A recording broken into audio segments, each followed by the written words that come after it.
पहले तो आप सबको मेरी तरफ से इमाम हसन मुश्तबा की आमद की बहुत बहुत मुबारकबाद।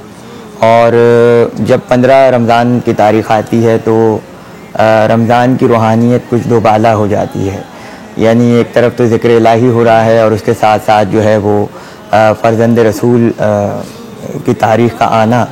तो अभी आपने कहा कि पैगंबर इस्लाम ने ख़ुद इमाम हसन को अपना बेटा कहा, तो मैं वहीं से अपनी गुफ्तगू को आगे बढ़ाऊँगा कि रसूलुल्लाह सल्लल्लाहु अलैहि वसल्लम तो कहा ही है, कुरान ने ख़ुद इमाम हसन को रसूल का बेटा कहा है। इसलिए कि जब मुबाहला में गए थे तो अबनाना व अबनाकुम कहा गया कि तुम अपने बेटों को लाओ, तो उस मंजिल पे इमाम हसन और हुसैन को लेके गए।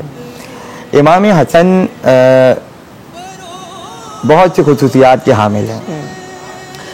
एक खुसूसियत तो यह है कि इस्लाम में जो बच्चों की शरीयत है उसके बानी इमाम हसन मुश्तबा हैं।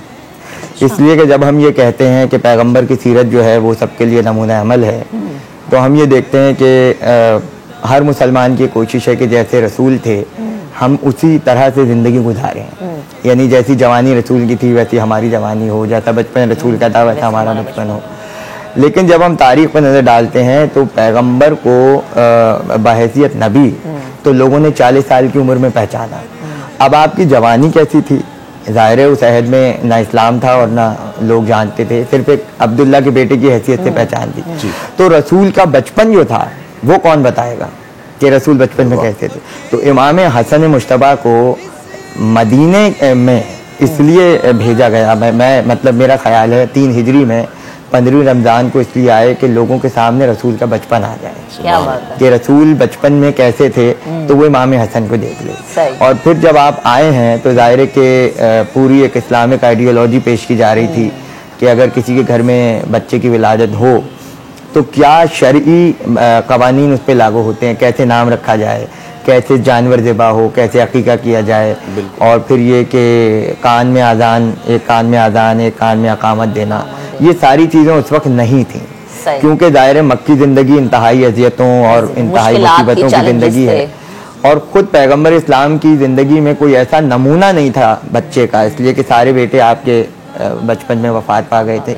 तो इमाम हसन को आइडियल बना के पेश किया गया। अब हम जब ये देखते हैं कि जब ये ख़बर मिली कि इमाम हसन की विलादत हुई है तो आप अपनी बेटी हज़रत फ़ातिमा ज़हरा सलामुल्लाह अलैहा के घर तशरीफ़ लाए और आपने सबसे पहले आके हज़रत अली से पूछा कि या अली बताओ तुमने नाम क्या रखा? तो हज़रत अली ने जवाब में कहा कि आपके होते हुए मैं नाम कैसे रखूं?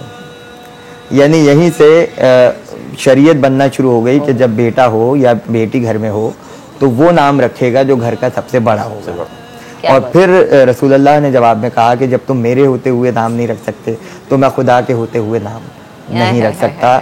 इसलिए वही इलाही से जो है वो इमाम हसन मुश्तबा का नाम रखा गया। उसके बाद हम देखते हैं कि आपने कहा 7वें दिन अकीका किया जाए। लोगों को क्या मालूम अकीका क्या है? अब जानवर ज़िबा हो रहा है, अकीका हो रहा है, नाम रखा जा रहा है, एक कान में अजान कही जा रही है, एक में अकामत कही जा रही है। तो दरअसल इमाम हसन के ज़रिए बच्चों की शरीयत तालीम की जा रही थी कि क्या है। और फिर तारीख़ में जैसा कि तफसील है कि किस तरह अकीका हुआ, जो दुआ रसूल ने इमाम हसन के अकीके पर पढ़ी थी जानवर ज़िबा करते हुए, वही हम लोग पढ़ते हैं अपने बच्चों के अकीके में।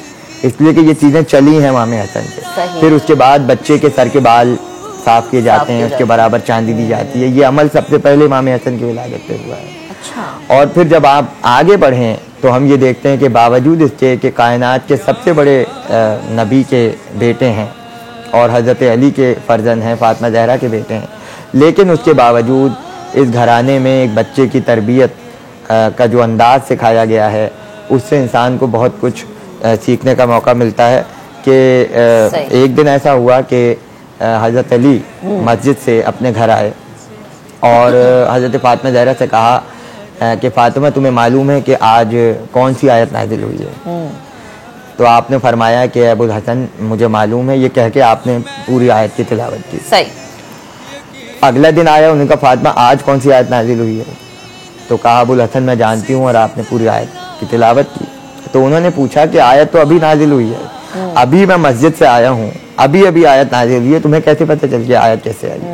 तो जुमला है रिवायत का कि आपने फरमाया कि ए अबुल हसन, आपके आने से पहले मुझे हसन मुश्तबा वो आयत सुना देते हैं। सुभान अल्लाह, सुभान अल्लाह। यानी इस वाक़े से ये पता चल रहा है, मैं एक जुमला कहूँगा कि माँ वो तरबियत करे औलाद की कि बेटे को पता हो कि जब मैं किसी मीलाद से या किसी मजलिस अज़ा से घर जाऊँगा तो माँ मुझसे पूछेगी कि आज क्या सुन कर आए हो। तो ये एक ज़हनी तरबियत की, ताकि उम्मत को पता चल जाए कि माएँ कैसी हों और बेटे कैसे हों।